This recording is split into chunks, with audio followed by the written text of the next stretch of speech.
டேய் வாடா போலாண்டா, அடம் பிடிக்காதடா ப்ளீஸ்டா. அங்கே ஒருத்தர் இருக்கான்டா, எனக்கே அவனை பார்த்தா பயம்டா. போலாண்டா ப்ளீஸ்டா. சார் பேர் வந்து கிறிஸ். நாங்கள் இப்போ வாக்கிங் அண்ட் பேஷன்ஸ் கண்ட்ரோல் தான் காமிக்க போகிறோம். கவர்மெண்ட்லேயே வந்து இப்போ கம்பல்சரி மாஸ்க் போட்டு தான் டாக் வாக்கிங் கூட்டு போகணும்னு சொல்கிறாங்க. ஸோ மாஸ்க் போட்டு வாக்கிங் கூட்டு போங்க. நம்மளை பார்க்கும்போதெல்லாம் டாக்ஸ் படுக்கிறாங்க அப்படின்னா நம்ம மேலே ஓவர் ட்ரஸ்ட் இருக்குன்னு அர்த்தம், நம்ம மேலே ஓவராக பாசம் இருக்குன்னு அர்த்தம். ஒரு நல்ல விஷயம் பண்ணிட்டு இந்த மாதிரி பண்ணாங்கன்னா தப்பு கிடையாது. பட் ஒரு பேடான ஒரு இன்சிடென்ட் பண்ணிட்டு அதுக்கப்புறம் பாவம் போல மூஞ்சி வச்சாங்கன்னா என்னைக்குமே அதை மோட்டிவேட் பண்ணாதீங்க. எல்லா டாக்ஸுமே பாவம் போல தான் மூஞ்சி வச்சிருப்பாங்க. நீங்க அதை பார்த்து என்னைக்குமே ஏமாந்துடாதீங்க. செயினை கீழே வச்சாச்சு. Chris stay. ஓபன் பண்ணலாம். ஃப்ரீயா இருக்கு. ஸ்டே.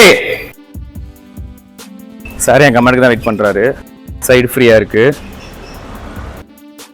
குட் பாய், குட் பாய். ஆனா அவனும் இப்படி படுத்துட்டு தடை கொடுக்க சொல்லுவாரு. மாஸ்க் போட்டாலும் டாக்ஸ் எல்லாம் ட்ரீட் சாப்பிட முடியும். ட்ரீட்ஸ் நல்லா இருக்கா? குட் பாய். டாக்ஸ் வெளியே பார்க்க வைங்க. டாக்ஸ் வெளியே சொன்னா என்னன்னு தெரிஞ்சாதான் உங்க பேச்சு கேட்க ஆரம்பிப்பாங்க. ஆட்கள் போனாலும் வண்டி போனாலும் டாக்ஸ் டைவர்ட் ஆகக்கூடாது. நான் செயினை கீழே வச்சாலும் சார் என்ன விட்டு போக மாட்டார். ஏன்னா அவருக்கு தெரியும் நான் தள்ளி தாங்க இருக்கேன். அவராட்ட இங்கே படுத்திருக்காரு. நீங்க தான் உங்க டாக்ஸ்க்கு புரிய வைக்கணும். வாசல்ல உட்காந்து வெளியே யார் வரா யார் போறான்னு பாருங்கன்னு சொல்றது. இல்ல அப்படின்னா நீங்க திறந்தோன்னா டாக்ஸ் வெளியே ஓட தான் செய்வாங்க. கம் வா. குட் பாய்.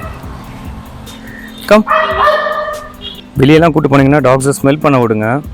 டாக்ஸ் என்றைக்குமே வாக்கிங் போகும்போது இழுக்கக்கூடாது. அதை மட்டும் என்றைக்குமே பார்த்துக்கோங்க.